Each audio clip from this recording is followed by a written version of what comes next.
जी हाँ दोस्तों, नमस्कार। और आप देख रहे हैं M2 क्लासेस। तो आइए हम लोग आज पढ़ने वाले हैं क्लास 10th के साइंस में, है ना। क्लास 10th के साइंस में आज हम लोग पढ़ेंगे 50 VVI ऑब्जेक्टिव क्वेश्चन आंसर, है ना। ये 50 हम लोग वैसे पढ़ने वाले हैं जो कि यहाँ से परीक्षा में ही आएगा क्वेश्चन, है ना। इसलिए ध्यान देंगे, बिहार बोर्ड मैट्रिक परीक्षा जो बच्चे 2025 में एग्ज़ाम देंगे, ठीक है। तो आइए हम लोग आज 50 ऑब्जेक्टिव को धज्जियाँ उड़ाते हैं ना। 50 ऑब्जेक्टिव को अभी हम लोगों को, है ना, धज्जियाँ उड़ाना है। तो आइए हम लोग चलते हैं 50 ऑब्जेक्टिव की ओर, है ना, ऑब्जेक्टिव की ओर। तो चलिए बहुत कम टाइम लेते हुए, है ना, चलिए हम लोग आगे को बढ़ते हैं। तो फटाफट यहाँ पे, है ना, देखिए पहला प्रश्न में क्या कह रहा है, यहाँ देखना है। पहला में है, देखो पहला प्रश्न क्या हुआ, दिख रहा है ना। आइए देखिए, पहला बहुत ज़बरदस्त प्रश्न है और ये प्रश्न जो है से बहुत ही इम्पोर्टेंट प्रश्न है ना, बहुत ही इम्पोर्टेंट प्रश्न है वाला। इसलिए क्या करना है, इसे विशेष ध्यान देना है। प्रश्न बहुत ज़रूरी है ये वाला। देखिए क्या कहता है, पानी में डूबे एक उत्तल लेंस की फोकस दूरी, पानी में डूबे उत्तल लेंस की फोकस दूरी हवा में इसकी फोकस दूरी की अपेक्षा क्या होता है, अधिक होता है कि कम होता है कि अपवर्तित होता है कि इनमें से कोई नहीं होता है। देखिए इसमें खुद ही कह रहा है कौन लेंस है, पानी में डूबा हुआ क्या है, उत्तल लेंस। तो उत्तल लेंस के फोकस दूरी हवा में इसकी फोकस, देखो हवा में क्या होगा इसके फोकस दूरी, मतलब यहाँ पे कह रहा है कि उत्तल लेंस की हाँ, जाल के अपेक्षा उत्तल लेंस की फोकस दूरी हवा में क्या होगा, तो कम होगा कि अधिक होगा कि अपवर्तित की नोट होगा। तो क्या होगा इसका आंसर में, कम हो जाएगा। क्या होगा इसका आंसर में, बी वाला होगा इसका आंसर, ठीक है। आप देखिए, है ना, 2 में कहता है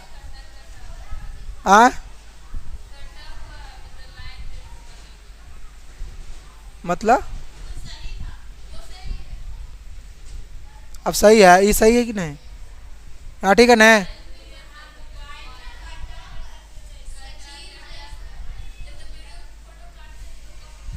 वैसा क्यों हो रहा है, वैसे कैसे है जी।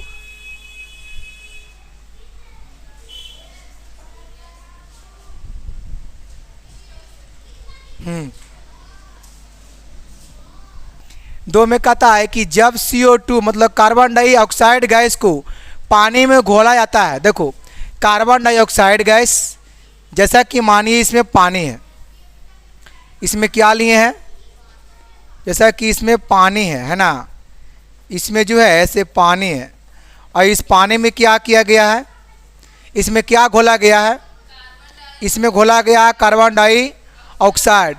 तो विलियन का pH मान क्या होगा, तो अब पूछा जा रहा है कि विलियन का pH मान क्या होगा। क्वेश्चन बहुत अच्छा है ना। विलियन का pH मान, विलियन का pH मान होगा तो क्या होगा, तो 7 से कम होगा। 7 से, आप बताइए जब इसका pH मान 7 से कम जब होगा तो ये बताइए अम्ल है कि क्षार की लवण है, तो बताइए क्या होगा, क्या होगा ये, अम्ल कैसे बनेगा। अच्छा जल में है ना, अच्छा करते हैं, इस क्या होगा, ये अम्ल होगा ना, क्षार अम्ल होगा क्योंकि 7 से कम है, तो क्या होगा ये अम्ल होगा। अब देखिए इसमें क्या कहता है, इसको फिर से एक बार पढ़िए। जब CO2 गैस को पानी में घोला जाता है, जब CO2 है, देखो तो सबसे पहले CO2 को ले लीजिए और इसको घोल रहा है किस में, पानी में, मतलब H2O में ले लीजिए। क्या ले लीजिए, H2O ले लीजिए, केमिस्ट्री वाला मैटर है। अब इसे कहता है कि विलियन का pH मान क्या होगा, तो इसको सबसे पहले करवाइए रिएक्शन, क्या बनेगा, H2CO3, क्या बच गया, ए, हाँ देखिए H2 और यहाँ CO3, तो C वहाँ पर 2 गो है, यहाँ पे ऑक्सीजन, यहाँ पे 1 गो CO3 मिल गया, तो ये क्या हो गया, अम्ल है। देखिए क्या बना है, ये अम्ल बना है, इसीलिए इसका pH वैल्यू क्या होगा विलियन का, कम होगा, है ना। थोड़ा सा इसके बंद कीजिए।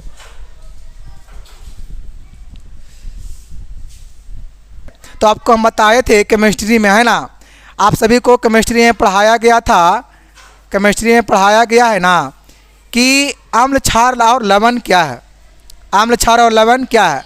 तो आपको बताए थे हम कि अम्ल, अम्ल क्या होता है। तो अम्ल होता है जो स्वाद में क्या होता है, खट्टा होता है ना। और क्षार किसे कहते हैं, जबकि क्षार को हम लोग कड़वा ही बोलते हैं, जिसका स्वाद में क्या होता है, स्वाद में क्या होता है, कड़वा, कड़वा होता है स्वाद में इसका। लेकिन क्षार को हम लोग बोलते हैं भास्म, सॉरी, क्या बोलते हैं क्षार को, भास्म। एक होता है लवण, तो लवण को स्वाद में उदासीन होता है, लेकिन अम्ल का pH मान 7 से कम होता है और क्षार का pH मान 7 से अधिक होता है और लवण का pH मान 7 के बराबर होता है ना।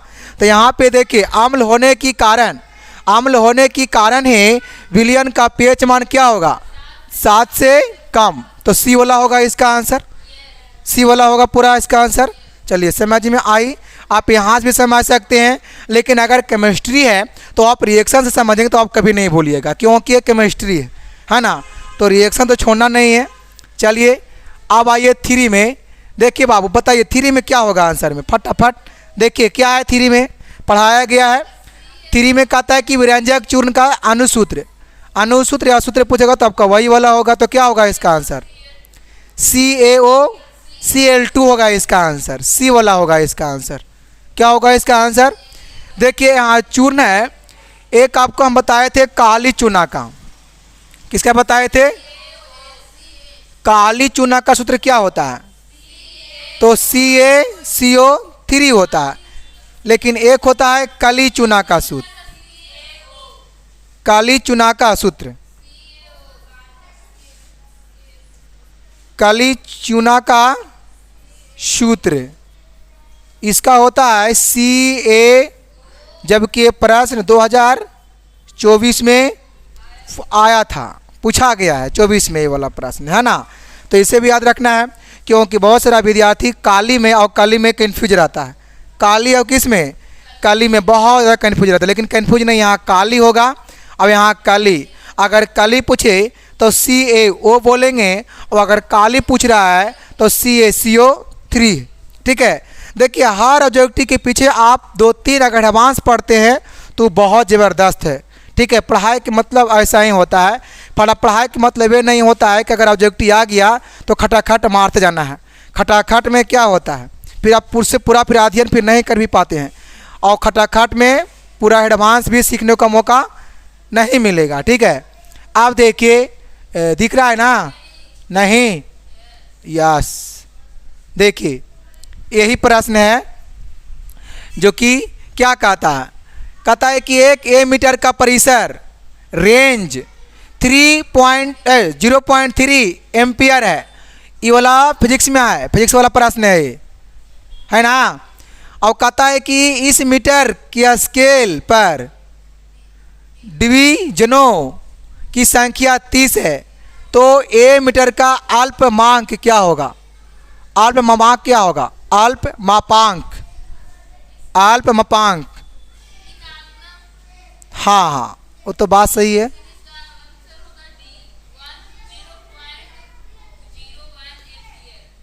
डिवीजनों कितना दिया है, संख्या 30 है, और इस एमीटर की स्केल पर इतना है तो एम्पियर,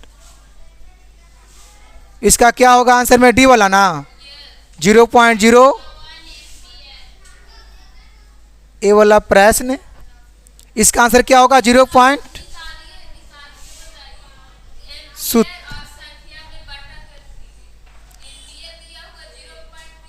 हाँ हाँ निकाल जाएगा ना। देखो तो सबसे पहला अगर पूछ रहा है अल्पमापांक, देखिए जाओ, अल्पमापांक अगर जब पूछ रहा है तो इसमें क्या क्या दिया है, एम्पियर के मान दिया है, एमीटर के मान दिले है, अच्छा सॉरी एम्पियर,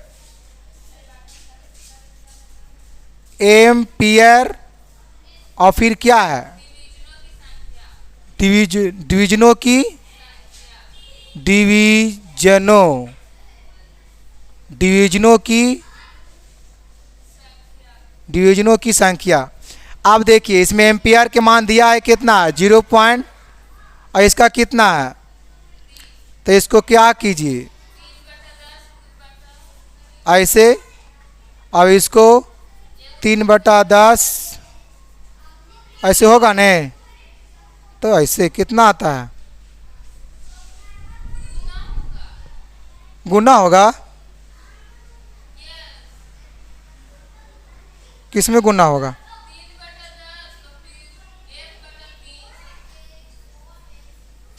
अच्छा अच्छा, हाँ हाँ हाँ, 1 कितना होगा 30, तो ये वाला थोड़ा सा हाँ हो जाएगा 10, अच्छा अच्छा अच्छा,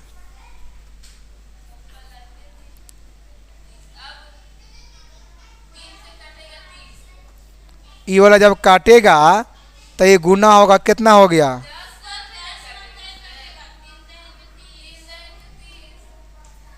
तो 100 आता है फिर, तो कितना आ गया 1/100। अब इसको जब भागा देंगे देखो इतना आएगा 0.01 एम्पियर, यही ना है, यही वाला होगा इसका आंसर, यही वाला कह रहा था, हाँ सही बात है, डी वाला होगा इसमें, है ना, प्रूफ हो गया ये वाला। चलो अब आगे बढ़ते हैं। अब आगे देखिए 5 में क्या कह रहा है, 5 में है, 5 में है, कहता है कि एक भूरे रंग का चमकदार तत्व X को वायु की उपस्थिति में गर्म करने पर वह काले रंग का हो जाता है, तो तत्व X का नाम बताइए क्या होगा, तत्व X का नाम क्या हो जाएगा, कॉपर। कॉपर कहाँ है, सी, कॉपर के और नाम क्या है, ए है, सो कॉपर है, तो कॉपर के हम लोग एक और बोलते हैं क्या, तांबा, है ना, क्या है, तांबा है। चलो ठीक है, सी वाला होगा इसमें। अब देखिए इसमें क्या कह रहा है, 3 को भटक गया है। ग्लूकोज में कार्बन की कितने अणु है, आप ग्लूकोज में कार्बन का अणु तब पकड़ सकते हैं जब आपको ग्लूकोज के सूत्र पहले पता रहेगा, है ना, तो ग्लूकोज का सूत्र क्या होता है, एन होता है। ए सूत्र किसका हो गया, ग्लूकोज का हो गया। एक होता है चीनी का सूत्र, ए होता है किसका, चीनी का सूत्र होता है, लेकिन पूछ रहा है ग्लूकोज वाला प्रश्न है, तो ग्लूकोज में कार्बन की कितना अणु है, देखिए तो कार्बन कितना अणु है, 6, तो इसमें 6 है, तो इसमें डी वाला हो जाएगा आंसर। क्या वाला होगा, अगर कार्बन के पूछ रहा है तो 6 होगा। अब अगर पूछ दे कि ऑक्सीजन की कितना अणु है ग्लूकोज में, तो भी क्या बोलेंगे, 6 बोलेंगे। अब अगर बात किया जाए कि ग्लूकोज में हाइड्रोजन की कितना अणु है, तो क्या बोलेंगे, 12, क्या बोलेंगे, 12, है ना। और शायद ऐसा भी अगर पूछ दे एग्जाम में कि चीनी में कार्बन की कितना अणु है, तो बताइए चीनी में कितना अणु होगा, और चीनी में ऑक्सीजन की कितना अणु है, तो 11। समझ में आ गया। तो आप देखिए यहाँ से एक से सीख लीजिए ताकि आपको फिर बाद में धोखाधड़ी ना हो, है ना। चलो ठीक है, अब आगे बढ़ते हैं। तो 7 में है, 7 में कहता है कि भ्रूण को माँ के रुधिर से, बायोलॉजी वाला प्रश्न है ये वाला, है ना, भ्रूण को माँ के रुधिर से ही पोषण मिलता है। मतलब कि पेट में बच्चा जब पलता है माँ के भ्रूण में, तो उसे भोजन मतलब मिलता कहाँ से है, तो माँ के रुधिर से, मतलब उसे मिलता है पोषण। तो इसके लिए एक विशेष संरचना होती है, इसका लिए कोई खास क्या होता है, उसका ढांचा होता है ना। तो जिसे हम लोग क्या कहते हैं बताइए, उसे हम लोग क्या कहते हैं, प्लेसेंटा। देखिए नहीं ये क्या होगा, प्लेसेंटा ना। आप बताइए कि अगर कोई पूछ दे कि प्लेसेंटा क्या होता है, तो क्या बोल सकते हैं, प्लेसेंटा क्या होता है। हाँ, भ्रूण को माँ के भ्रूण से बच्चों को, मतलब माँ के भ्रूण से, अच्छा हाँ, भ्रूण को माँ के रुधिर से क्या मिलता है, उसे पोषण मिलता है। क्या मिलता है, पोषण मिलता, पोषण मतलब जिस भाग से मिलता है ना, क्योंकि उसका भी कोई भाग है खास, कोई विशेष भाग होगा, तो उसी भाग को हम लोग क्या बोलते हैं? प्लेसेंटा बोलते हैं। क्या बोलते हैं? प्लेसेंटा बोलते हैं, है ना। अब आइए 8 में कहता है कि विकास के आधार पे निम्नलिखित में से किसका शरीर अभिकल्प उत्तम है? विकास के आधार पर किसका शरीर अभिकल्प उत्तम है? तो जीवाणु, मकड़ी, मछली, चिंपैंजी। क्या होगा इसका आंसर? चिंपैंजी। क्या होगा? चिंपैंजी। एक होता है गोरिल्ला, एक कुछ होता है गोरिल्ला अलग होता है। चिंपैंजी को ही बोलते हैं गोरिल्ला ना, गोरिल्ला हम लोग चिंपैंजी को ही बोलते हैं। अब देखिए इसमें क्या कह रहा है, दिख रहा है? कट नहीं रहा होगा। अब ये दिख रहा है, ये भी ना, सब कुछ दिख रहा होगा। नीचे दी गई अभिक्रिया से, अभिक्रिया के संबंध में कौन सा कथन, इसमें हमको यह देखना है कि आखिर कौन सा अभिक्रिया सही है। ठीक है, अच्छा कथन कह रहा है कौन बात सही है। तो क्या कहता है, यहाँ है जिंक ऑक्साइड, अब ये क्या करवाया अभिक्रिया कार्बन से, तो क्या बना है? जिंक और कार्बन मोनो ऑक्साइड, ये कार्बन मोनो, तो कहता कि कार्बन उपचयी हो रहा है, अकी जिंक ऑक्साइड उपचयित हो रहा है, अकी कार्बन उपचयित हो रहा है, अकी कार्बन मोनोऑक्साइड उपचयित हो रहा है। मतलब उपचयित इसमें कौन वाला हो रहा है? हाँ, क्योंकि यहाँ पे कार्बन को हो रहा है ऑक्सीकरण, इसलिए क्या होगा इसमें? कार्बन को उपचयित, अच्छा उपचयित, ये वाला होगा इसका आंसर, उपचयित हो रहा है,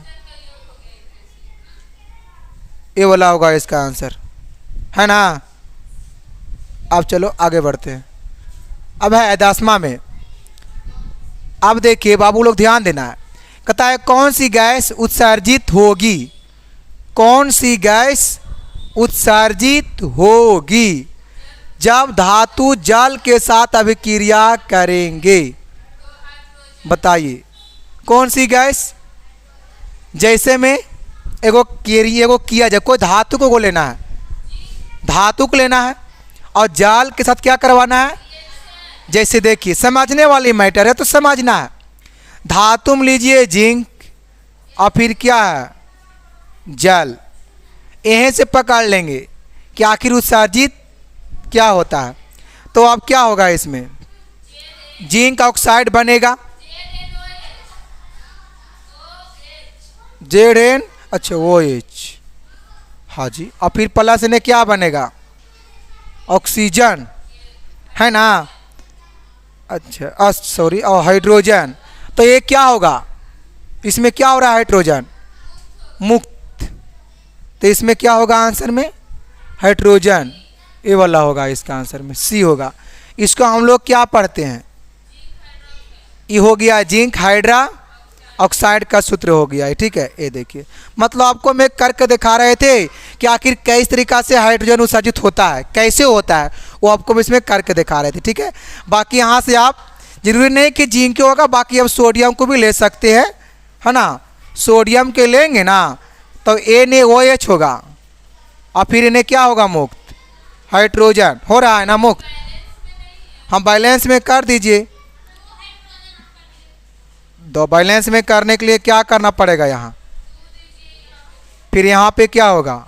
2, फिर यहाँ पे क्या होगा? तो फिर ऑप्शन क्या हो गया? हाँ हो गया यहाँ पे न, हाँ जी, बैलेंस बैलेंस बैलेंस हो गया। यहाँ दिया है, अच्छा ये जेड है, यहाँ 2 कर दीजिए, बैलेंस छूट गया था 2, ये जेड है, हो गया। हाँ बैलेंस हो गया। अब देखिए, आप चाहें तो यहाँ से एक और मैग्नीशियम का भी करा सकते हैं जल के साथ। क्या बन सकता है? तो पता है MgOH के हॉल्टो और फिर H2 बन रहा है। मतलब कि मुक्त क्या हो रहा है, हाइड्रोजन। अगर जब भी हम अगर धातु के साथ जल को करवाएंगे अभिक्रिया, किसी भी धातु के साथ अगर हम जल को करवाएंगे अभिक्रिया, तो मुक्त क्या होगा, हाइड्रोजन। मुक्त क्या होगा, जैसे कि आपको हम धातु से करवाएं हैं जल के साथ अभिक्रिया, देखो मुक्त क्या हो रहा है, हाइड्रोजन। हो रहा है कि नहीं हो रहा है। इस तरीके से यहाँ भी समझना है, इसलिए क्या होगा इसका आंसर में सी। चलो अब आगे बढ़ा जाए। अब देखिए क्या कह रहा है, निम्नलिखित में कौन सा एक प्राकृतिक पारिस्थितिकी तंत्र है, बताइए। प्राकृतिक पारिस्थितिकी तंत्र है, क्या होगा, तालाब, फसल क्षेत्र, झील की जंगल। झील, झील क्या होगा, प्राकृतिक पारिस्थितिकी तंत्र वाला होगा। चलिए सी है इसका। अब आइए 12 में देखिए क्या कहता है। कहता है क्या कि तत्व XCl2 और सूत्र का एक क्लोराइड बनाता है। सूत्र क्या बनाता है, क्लोराइड। जो ठोस है, क्लोराइड जो बायन राशि क्या है, वो ठोस है, तथा जिसका गलनांक हाई है। इसका गलनांक भी क्या है, हाई है, मतलब उच्च है।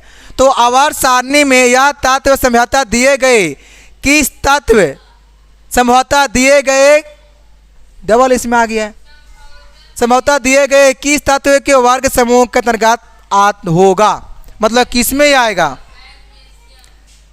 तो क्या कौन वाला इसमें आएगा, सोडियम, मैग्नीशियम, एल्युमिनियम की सिलिकॉन। तो क्या होगा इसमें, मैग्नीशियम। देखिए आपको पता है कि हम जब पढ़ा रहे थे आवर्त सारणी, है ना, आवर्त सारणी, आपको ये पता है कि मैग्नीशियम जो है ऐसे किस आवर्त में है। आवर्त पूछे तो किस आवर्त में है, क्योंकि आपको पता है कि आवर्त 7 है। आवर्त की आवर्त,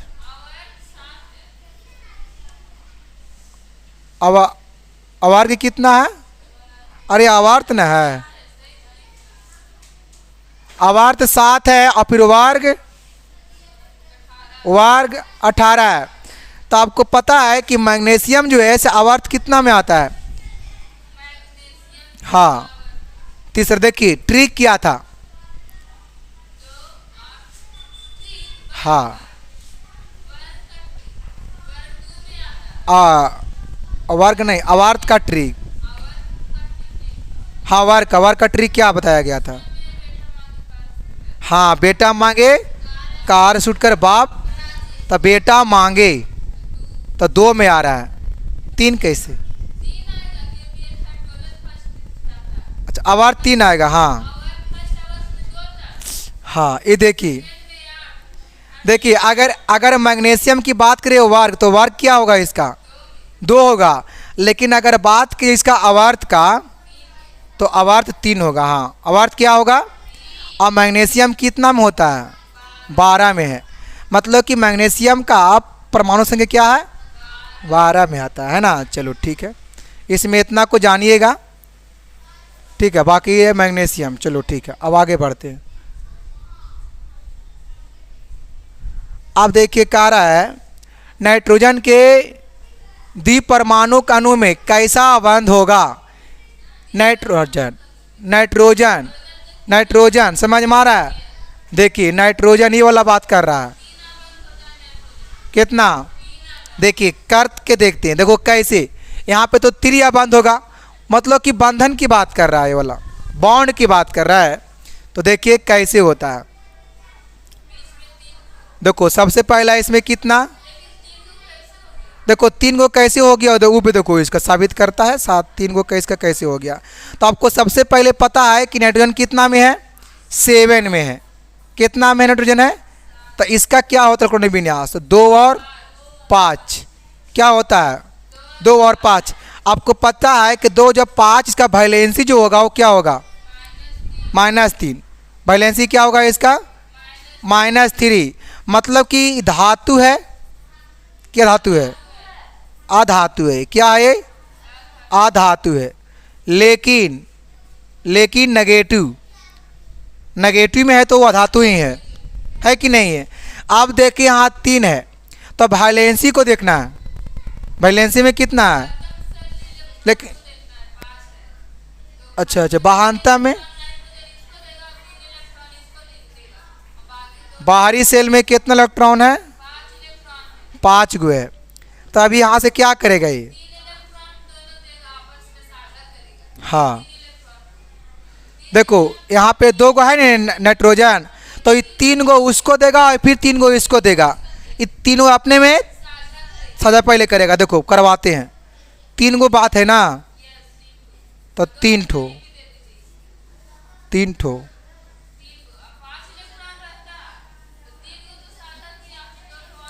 देखिए कितना होता है, 5 गो होता है ना, बट यहाँ पे 3 गो हुआ है। अब यहाँ में 2 गो कहीं पे भी दोनों जगह दे सकते हैं, है ना। आप यहाँ पे भी दीजिएगा तो देखने में भी अच्छा लगेगा। देखिए तो इसमें कितना हुआ। अब ये क्या करेगा, ये पूरा करेगा। ये भी अपना पूरा हो गया, इसका भी पूरा मतलब अष्टक पूरा होगा, और इसका भी क्या हो गया, अष्टक पूरा हो गया।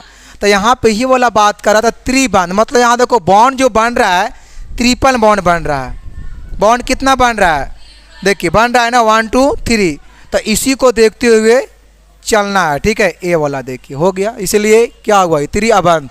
ये तो याद नहीं रखना है बल्कि समझकर काम करना है कि नाइट्रोजन के द्विपरमाणु कणों में कैसा अबंध होगा। तो क्या बोलना है, त्रिअबंध। कैसा अबंध, त्रिअबंध, है ना। कभी कभी त्रिबंधन भी वहाँ पूछ देगा, त्रिबंधन। चलो आगे बढ़ा जाए। अब देखिए बताइए इसमें क्या होगा। तो निर्वात में प्रकाश की चाल क्या होता है, निर्वात समझ में आता है। निर्वात में क्या होगा, प्रकाश की चाल है न, ए वाला होगा इसका 3 गुने 10 पावर कितना 8 मीटर पर सेकेंड, है ना। चलो लाख में पूछ देता है तो कुछ ही करना है इसमें, तो लाख में पूछना है। 10 पर कितना है, 8 है, तो कितना इसमें सुना बैठ जाएगा, 8 जीरो बैठा दीजिए, कितना हो जाएगा, 8 को बैठाइएगा, उसके बाद दर्शा करके बताइएगा हमको कितना होता है। ये बच्चा वाला है।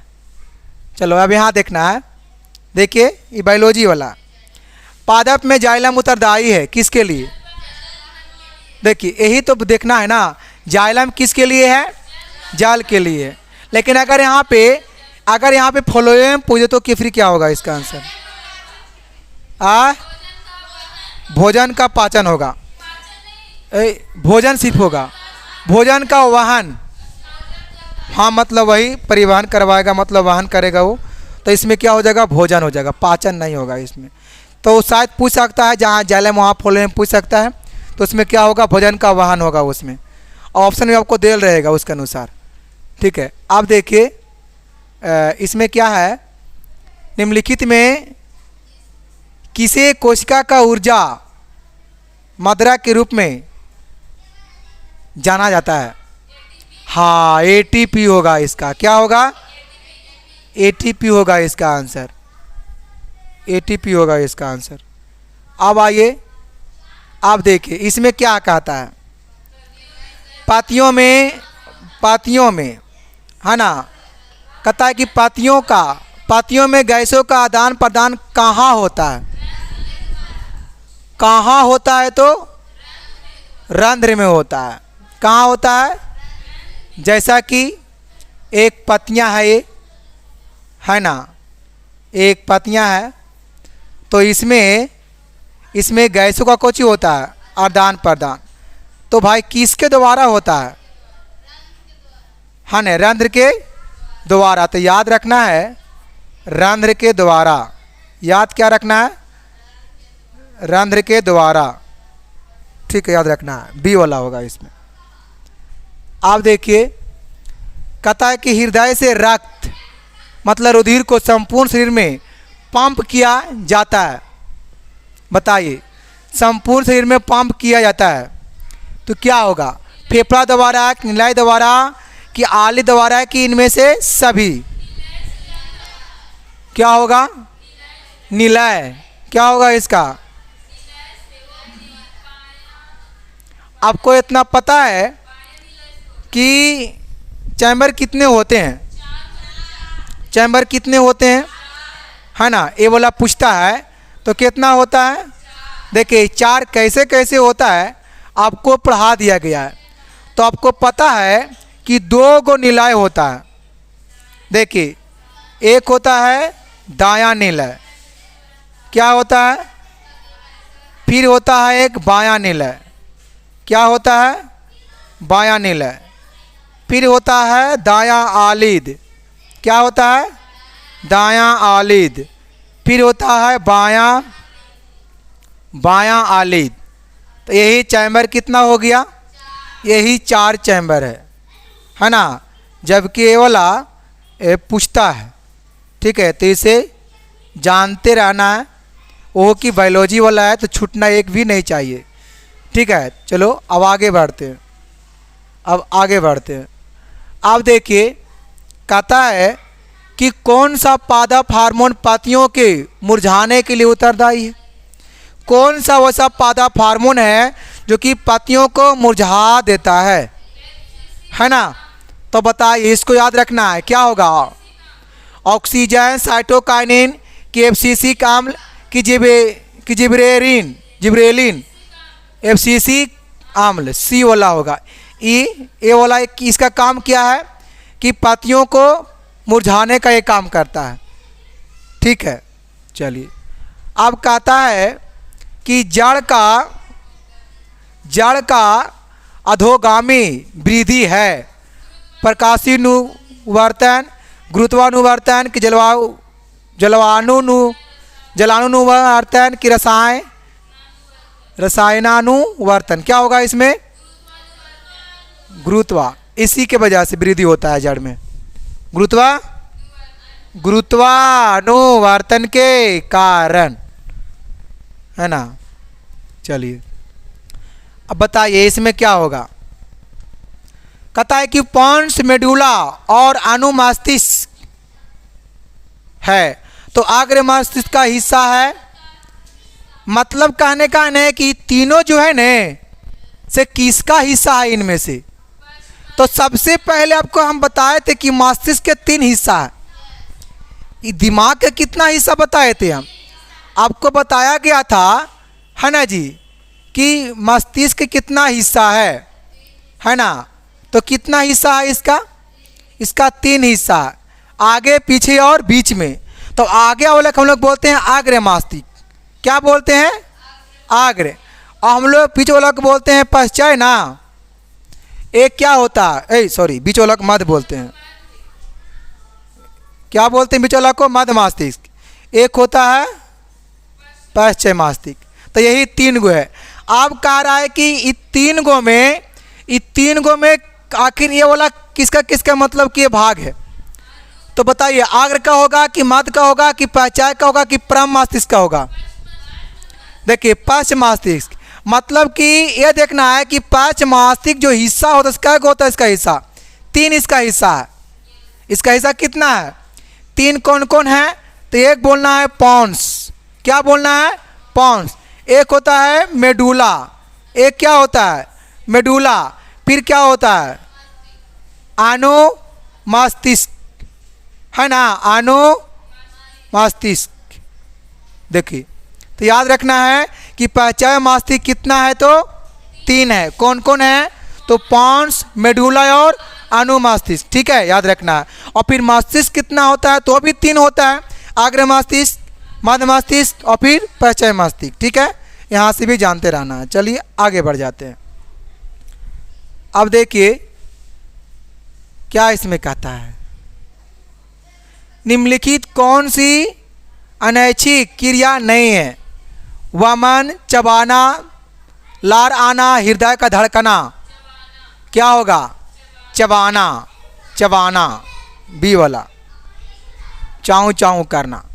अब क्या है, अलैंगिक जनन मुकुलन द्वारा होता है, बताइए अलैंगिक जनन मुकुलन द्वारा किस में होता है, ईस्ट में होता है। किस में होता है, ईस्ट में होता है। चलो ठीक है, बी वाला।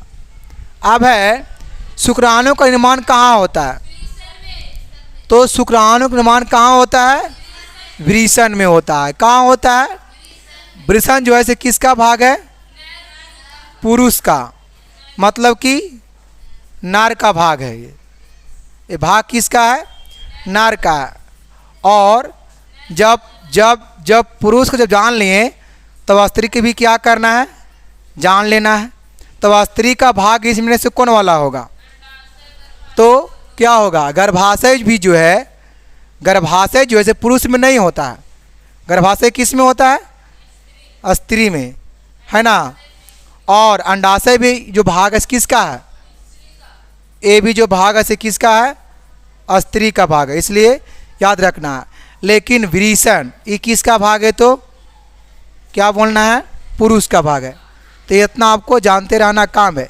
देखिए आपको पता है कि वृषण, अरे शुक्राणु कहाँ बनता है? वृषण में। लेकिन अगर पूछ दे कि अंडाणु कहाँ बनता है, अंडाणु कहाँ बनता है अगर पूछ दे, तो फिर अगर पूछ दे कि अंडाणु का निर्माण होता है तो क्या होगा? अंडाशय में। अंडाशय में निर्माण किसका होता है? तो अंडाणु का। तो इसे जानना है। ओभम इसको बोला जाता है, ओवरी, है ना, याद रखना। चलो अंडाणु का देखना है कि अंडाणु निर्माण कहाँ होता है? तो अंडाशय में। और अगर बात की शुक्राणु कहाँ होता है? वृषण में। जबकि अंडाशय जो होता है वह स्त्री में होता है, मदा के भाग है। और वृषण किसका भाग है? तो पुरुष का, मतलब कि नर का भाग है। ठीक है, चलो अब आगे बढ़ा जाए। अब है 25 में, बताइए क्या होगा इसका सही जवाब? 25 में क्या होगा?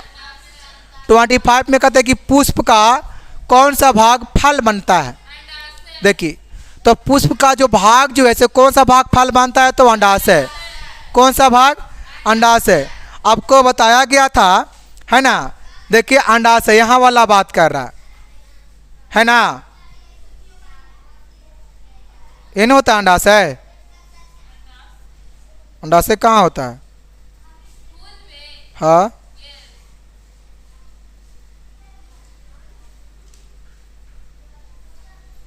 इन बताया गया था।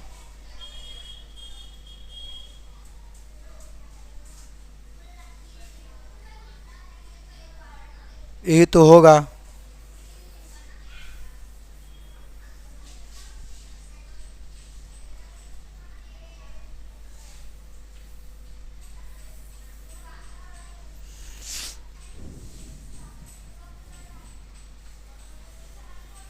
कहाँ? इसका क्या होगा? इसका आंसर अंडाशय ना।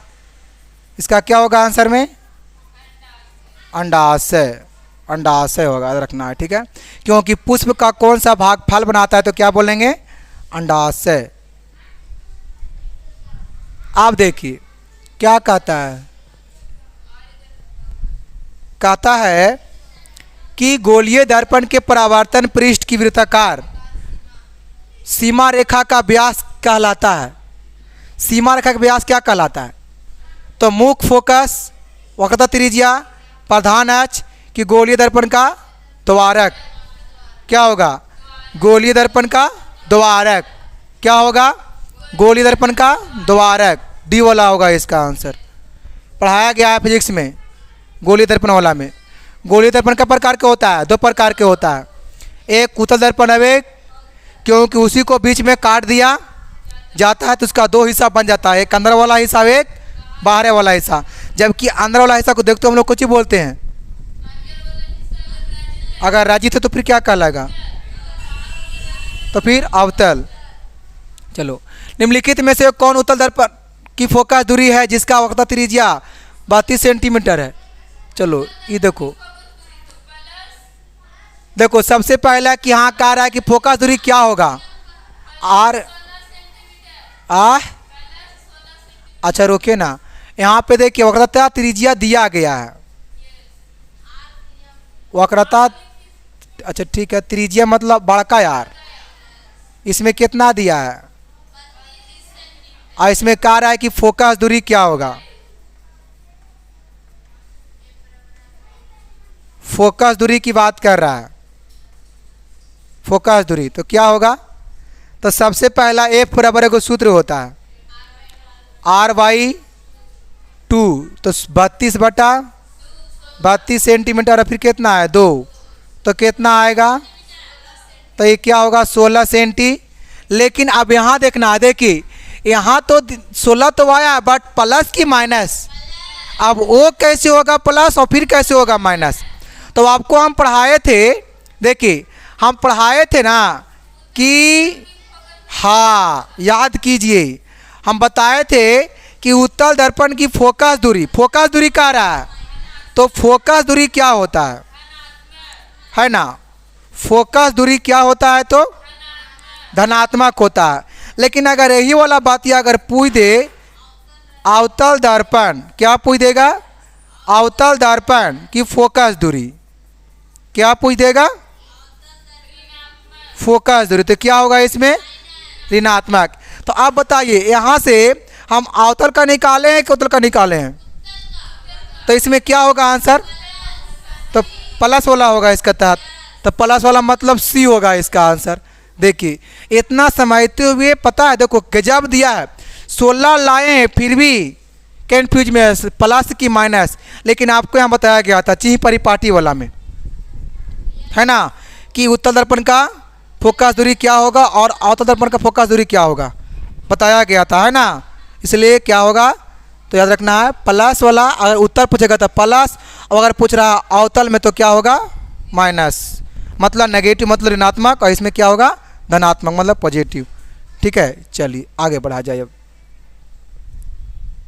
अब है अब की बार 28 पार, कहता है यदि किसी बिंब मतलब वस्तु कर सकते, तो किसी वस्तु का प्रतिबिंब अवर्धन का ऋणात्मक है, अगर किसी भी वस्तु का प्रतिबिंब जो है से क्या है अवर्धन क्या है ऋणात्मक है ना, तो उसका प्रतिबिंब के प्राकृतिक क्या हो सकता है, तो देखिए ऋणात्मक है, बताए थे ऋणात्मक है, तो फिर क्या होगा,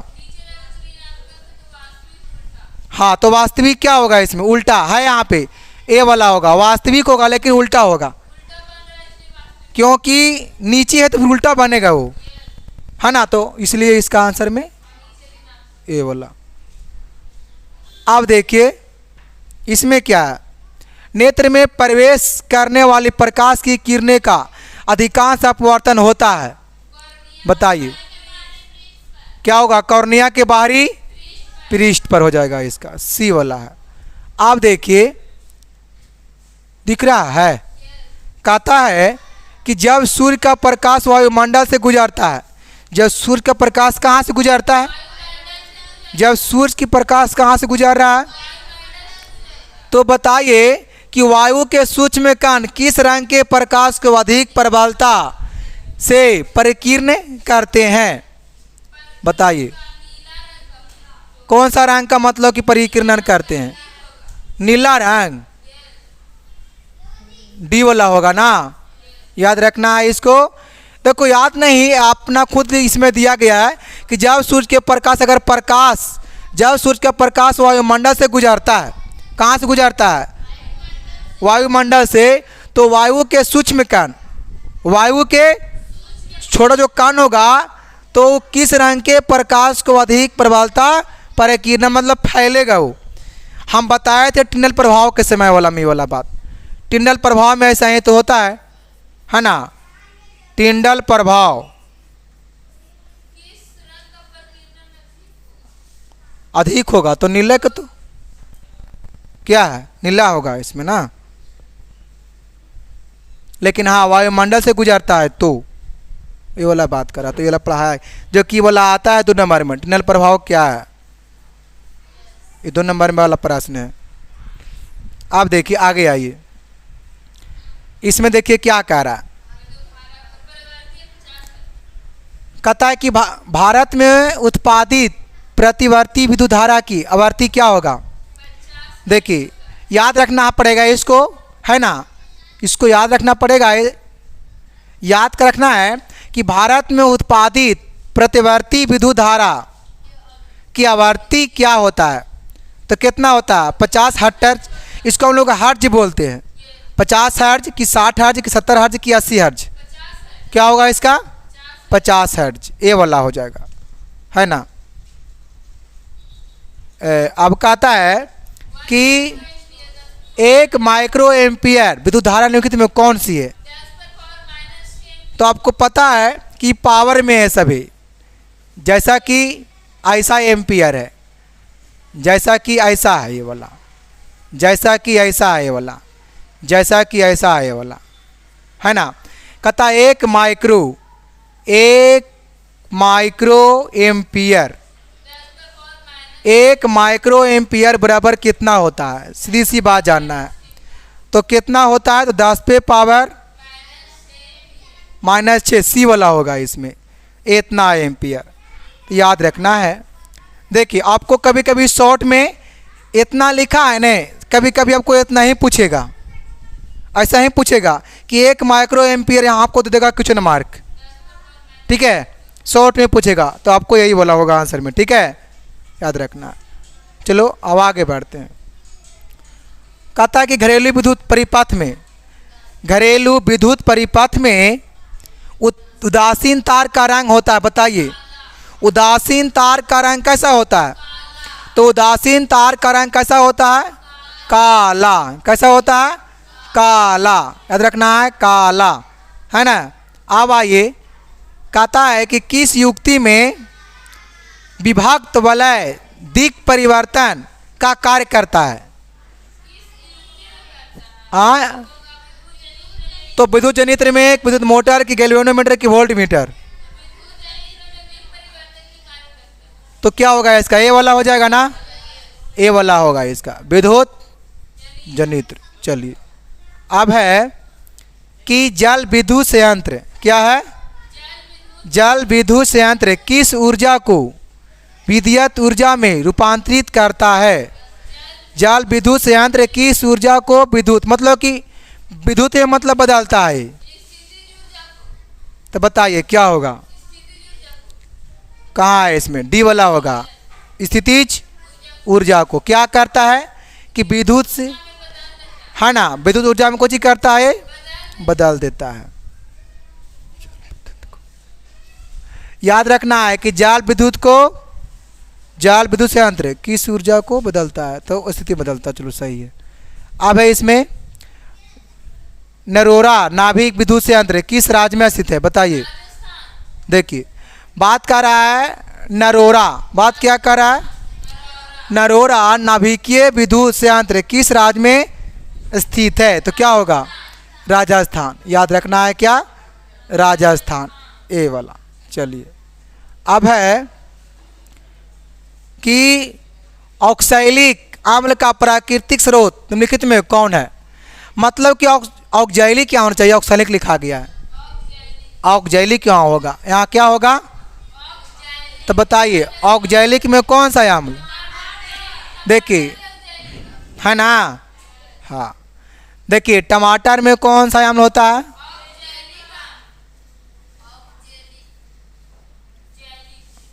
ऑक्सैलिक अम्ल किस में होता है, टमाटर में, है ना। अब देखिए संतरा में हम बताए थे, संतरा में कौन सा अम्ल होता है, सिट्रिक अम्ल। संतरा की बात करें सिट्रिक होगा, क्या होगा, सिट्रिक, ये सब पढ़ाया गया है। सिरका में होता है एसिटिक अम्ल, सिरका में कौन सा अम्ल बाबू, है न, हाँ। इमली में होता है टार्टरिक अम्ल, टार्टरिक अम्ल, इमली में कौन अम्ल, टार्टरिक अम्ल। तो इसे जानना है चारों को, बट इसमें आंसर जो होगा वो होगा बी वाला, आंसर में इसमें क्या होगा, बट ना जाने अभी पूछा है ऑक्सैलिक, शायद ऑप्शन में ऐसे रहेगा, अब अगर पूछ देगा एसिटिक अम्ल तो फिर दिक्कत हो जाएगा उस समय, इसलिए पूरा खुलासा जानना बहुत ज़रूरी है ना। चलो अब आगे बढ़ जाते हैं। देखिए दिख रहा है, कहता है कि निम्नलिखित में कौन सबसे अधिक अभिक्रियाशील धातु है। अभिक्रियाशील धातु बताइए क्या होगा, magnesium, calcium, sodium, potassium, potassium के वाला, एक क्या है, अधिक क्रियाशील धातु है, सबसे अधिक क्रियाशील धातु पोटेशियम है ना। अब है एक्वा रेजिया नाम सुने हैं? एक्वा रेजिया, उसको हम लोग क्या बोलते हैं? रॉयल जल, रॉयल जल। एक्वा रेजिया रॉयल जल किस किस अनुपात में सांद्र हाइड्रोक्लोरिक अम्ल और नाइट्रिक अम्ल का ताज़ा मिश्रण होता? देखो बाबू, कह रहा है हाइड्रोक्लोरिक अम्ल HCl और फिर क्या कह रहा है? HNO3। देखिए 3H यहाँ पे तो कार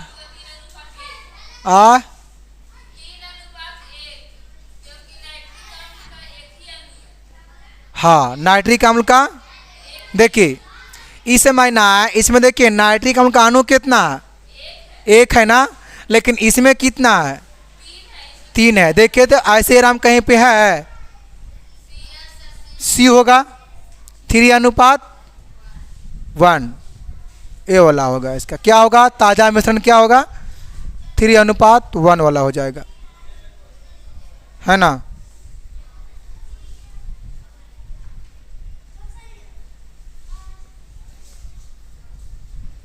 प्रोपेन का आणविक सूत्र, प्रोपेन का आणविक सूत्र C3H8 है। तो इसमें 7 सहसंयोजक का बंध है कि 8 है कि 9 है कि 10 है? एक बार निकाल लिया जाए कैसे है, जान लिया जाए, है ना, जान लिया जाए एक बार। अब ये बायोलॉजी नहीं केमिस्ट्री में आता है ये वाला। देखिए है पढ़ाए थे, है ना।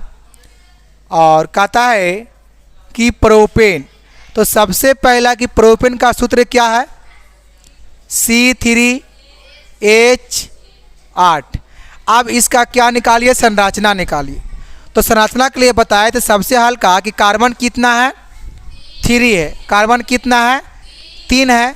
तो सबसे पहले कार्बन को 3 बार नमस्कार कीजिए और उसके बाद H को पुरस्कार कीजिए, है ना। देखिए C को नमस्कार और H को पुरस्कार। अब देखिए, है ना, तो इसमें है 8 गो हो गया है, क्योंकि 3 गो साइड में और 2 गो बिचवा में, 3 3 6 2 8। आप बताइए इसमें क्या कह रहा है? इसमें कितना अबंध, मतलब वही बॉन्ड की बात कर रहा है, बंधन। इसमें कितना बंधन है? देखिए कुछ बच्चे 10 कह रहा है, तो आखिर 10 कैसे है साबित करना जरूरी है। देखिए 10 कैसे है? तो यहाँ देखिए 1 2 3 4, मतलब 4 5 6 7 8 9 10। इसमें कितना बंधन दिख रहा है? 10 बंधन। तो यही वाला बात कह रहा है ना, 10 बंधन, यही वाला बतिया के कह रहा है। ठीक है, यही वाला बतिया के कह रहा है। तो इसे याद नहीं बल्कि समझना, याद बिल्कुल भी नहीं करना है, आपको याद भी नहीं करना है। ये प्रोपेन कैसे है, ये C3H8 कैसे है, आपकी पिछले वीडियो में सारा बताया गया है। आखिर ये है तो कैसे है। अब अगर बात किया जाए इसका संघानिक सूत्र क्या होगा, बताइए तो। इसका संघानिक सूत्र यहाँ दिख रहा है ना, संघानित में सबसे हल्का। आज संघानित में हल्का इस चीज़ के कि एक कार्बन पर देखना है, सबसे पहले देखना कार्बन। तो जो कार्बन में जितना रहेगा हाइड्रोजन उतना हमको खाली लिख देना है। जैसे कि पहला कार्बन पर कितना हाइड्रोजन है? 3 है, तो CH3 और सिंगल बॉन्ड। फिर सेकेंड पर कै गो है हाइड्रोजन कार्बन पर? 2 गो। फिर देखिए इस पर कितना है? तो एक क्या हो गया? संघानित सूत्र हो गया, है ना। हाँ सही है। तो इसमें क्या होगा आंसर में? डी वाला। 10 कैसे समझ में आया? 10 कैसे? 10 कैसे गिनना, इसको पढ़ा, गिने कितना आया? 10 आया। चलो ठीक है, आगे बढ़ते हैं। आधुनिक आवर्त सारणी में वाई से दाएं, बाई मतलब लिखल है, बाई से वो वाला है, इसका है अच्छा चलो ठीक है। बाएं से दाएं जाने पर परमाणु का साइज मतलब आकार क्या होता है? आधुनिक आवर्त सारणी में बाईं से दाएं जाने पर क्या होता है? तो क्या बढ़ता है, घटता है या परिवर्तित रहता है कि इनमें से कोई नहीं? देखिए वहाँ वाला भी पूरा बता देंगे हम, वहाँ वाला पूरा, अब उसी से अभी साबित कर लेना। देखिए देखिए अगर बात किया जाए ना बाईं से दाएं के पहले बात की जाए, बाईं से, देखिए बाईं से दाएं है ना, देखिए बाईं से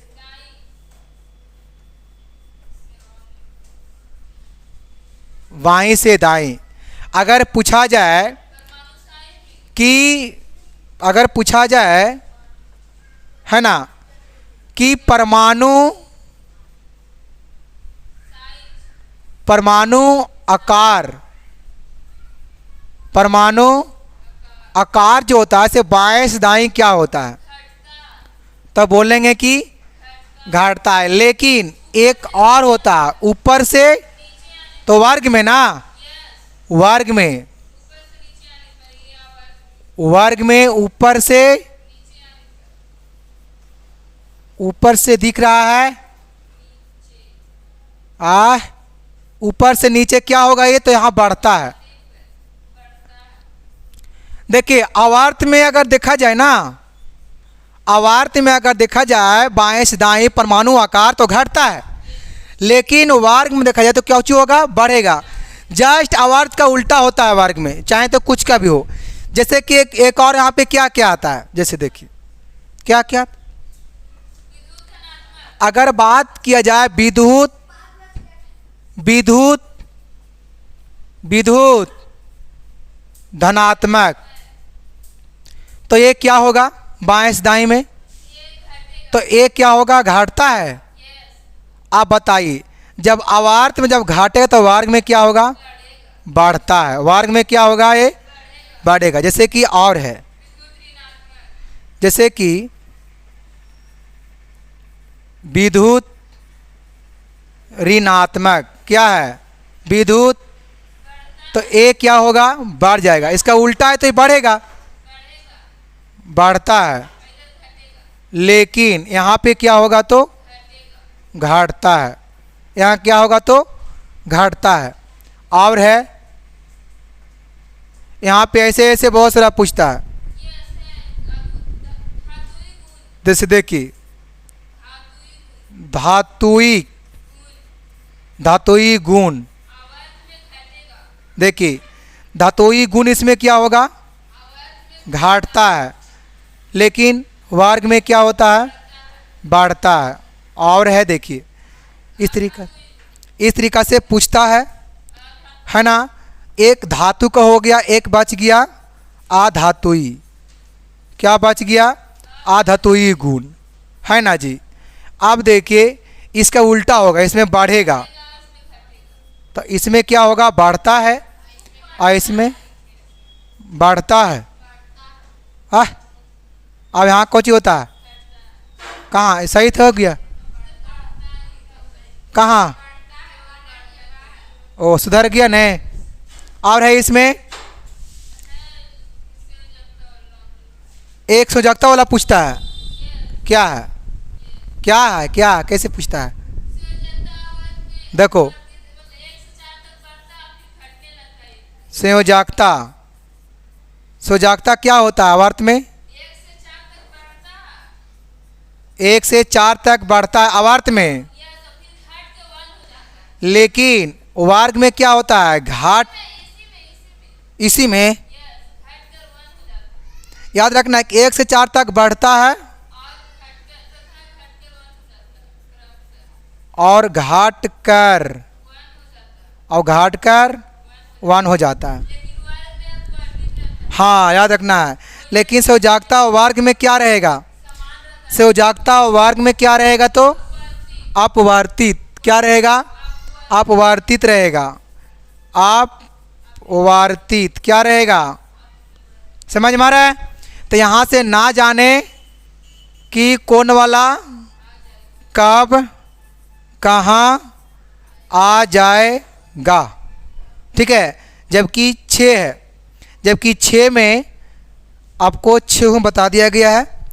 तो इसे आप बताया गया है पिछले क्लास में भी, तो आपको बार बार देना अच्छा बात है। चलो ठीक है, इसका छूट गया, यहाँ से भी अपना कवर कर सकता है विद्यार्थी। ठीक है, तो चलिए अब आगे बढ़ा जाए। तो बताइए इसका आंसर में क्या हो सकता है? इसमें नहीं, क्या होगा? ये वाला इसका है, घटता है नहीं। हाँ, क्या होगा? अवार्थ की बात कर रहा है, तो अवार्थ कहाँ है? घटता है ना, देखिए घटता है। चलो आगे बढ़ा जाए। अब कहता है कि जब मैग्नीशियम फीता को जलाया जाता है, जब मैग्नीशियम फीता को जलाया जाता है तो उत्पन्न आग की लो होती है पीला, नीला, चमकीला, उजला, लाल। चमकीला, उजला। निम्नलिखित में कौन से यंत्र का उपयोग रक्त दाब मापने में किया जाता है? वायरोमीटर, मैनोमीटर की स्पाइग्नो, मैनोमीटर, अकिन में से कोई नहीं। इसका सी होगा। क्या होगा इसका आंसर में? सी हो जाएगा। आप देखिए रक्त का कौन से अवयव घायल स्थान से रक्त स्त्राव के मार्ग को रक्त का थक्का बनाकर अवरुद्ध करता है? बताइए, मतलब कि रक्त का थक्का बनाने का काम कौन करता है? तो क्या याद रखना है? प्लेट लेटस। देखिए आपसे यहाँ पे पूछा जाएगा कि रक्त लाल क्यों होता है? रक्त लाल होता है, तो रक्त लाल होता है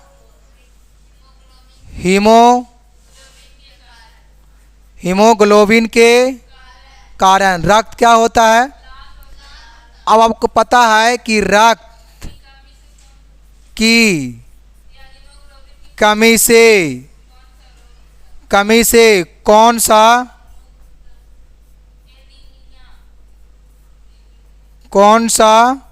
रोग होता है? कौन सा रोग होता है? बताए थे ना मॉर्निंग में जब पढ़ा रहे थे क्वेश्चन बैंक 2021 में, सेकेंड की प्रथम।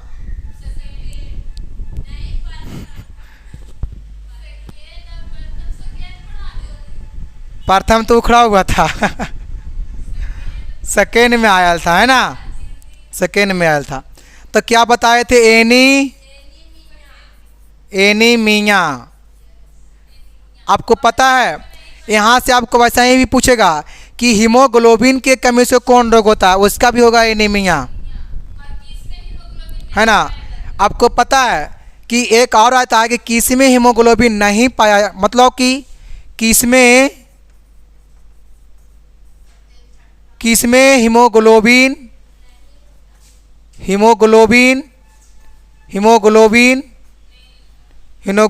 नहीं होता है, नहीं होता है।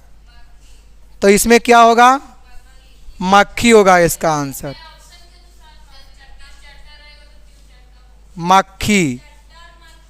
मक्खी भी आता आएगा। तेल चट्टा बोलते हैं, तेलवा जो चाटता है उसको। अच्छा ठीक है, तिल चट्टा, तेलवा के चाटा वही ना। चलो ठीक है, मक्खी तेल चाटा। तो इसे बाबू लोग याद रखना है ना। और इतना हो गया, ठीक है। इसको देखिए, जब ऐसा पॉइंट को नोट करने का ही चीज़ है, क्योंकि शायद ना मिले और मिलेगा तो ये आपको एक समझाते हुए सिखाया जा रहा है, और वहाँ पे आपको अचानक मिलेगा तो वहाँ क्या कीजिएगा? रटिएगा। तो रटना एक बहुत बड़ा घटना हो जाता है, इसलिए समझने की कोशिश करना है, ठीक है ना। चलो आगे बढ़ते हैं। अब क्या करते हैं? अब आगे बढ़ते हैं। कहता है अवंट ग्रंथि को थायरॉक्सिन हार्मोन बनाने के लिए क्या आवश्यक है? बताइए। क्या होता है? आवटू ग्रंथि आपको थायरॉक्सिन हार्मोन बनाने के लिए क्या आवश्यक है बताइए? सोडियम, क्लोरीन, फास्फोरस की सभी? क्या होगा इसका आंसर? सभी होगा इसका आंसर, डी वाला ना। तो याद रखना है कि थायरॉक्सिन हार्मोन बनाने में सोडियम की ज़रूरत है, क्लोरीन की ज़रूरत है, और फिर फास्फोरस के क्या होता है? पी। जितना वो सिंपल उतना सिंपल मत समझना है, यही तो बात है पोटेशियम के और फास्फोरस की। पोटेशियम का के होता है, लेकिन कितना लोग पोटेशियम के पी बोलेगा, फास्फोरस के कुछ और बोलेगा। लो हो गई लोग कन्फ्यूज में। अब क्या ऐसी होता? तो वही तो हम बता रहे हैं ना, बहुत सारे विद्यार्थी गलत करता है, पोटेशियम को पी समझ आता है ऐसे। अरे सोडियम के, मैग्नीशियम कैसे मैग्नीशियम एम जी होता है, एल्युमिनियम के एल होता है ना, उसी पोटेशियम की पी होता है। लेकिन नहीं बकलोल, जितना से कि इस दुनिया में कोई कोई इंसान जितना सीधा है उतना सीधा नहीं होता है। से जितना पोटेशियम लिखा हुआ है और तुम बोल दोगे पी तो क्या हो जाएगा? नहीं होगा, थोड़ा सा उसको एक गुण अलग है ना। से यहाँ देखिए फास्फोरस का पी होता है, बल्कि पोटेशियम का नहीं होता है, ठीक है। तो इसे थोड़ा सा ध्यान में रखना है। आप देखिए क्या कहता है, मस्तिष्क का कौन सा भाग शरीर की स्थिति तथा संतुलन का अनुरक्षण करता है? तो बताइए कौन करता है? अनुमस्तिष्क। कोची करता है? इसका काम क्या है बॉडी के अंदर? शरीर को मतलब बैलेंस में रखता है। कौन? अनुमस्तिष्क। अनुमस्तिष्क किसका भाग है? हाँ बताए थे अभी, हम अभी जस्ट बताया गया है। ये किसका भाग है? पश्चय मस्तिष्क का, है ना। हाँ, उसके कितना भाग बताए थे? 3 भाग। कौन कौन भाग?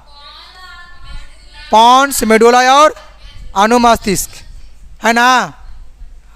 हाँ अनुमस्तिष्क। चलिए क्या कहता है, पादप हार्मोन साइटोकिनिन सहायक है प्ररोह के अग्रभाग की लंबाई की वृद्धि के लिए, कि तने की वृद्धि के लिए, कि पादप का प्रकाश की ओर मोड़ने के लिए, कि सभी के लिए जरूरी है ना। अच्छा कौन हार्मोन? साइटो। ये भी एक देखिए ऐसे ही पूछेगा कि साइटोकाइनिन हार्मोन किस में होता है, तो वहाँ दे रहेगा जीव जंतु मनुष्य की पादप में। तो क्या बोलना है? पादप में। किस में? पादप में, है ना। चलो अब है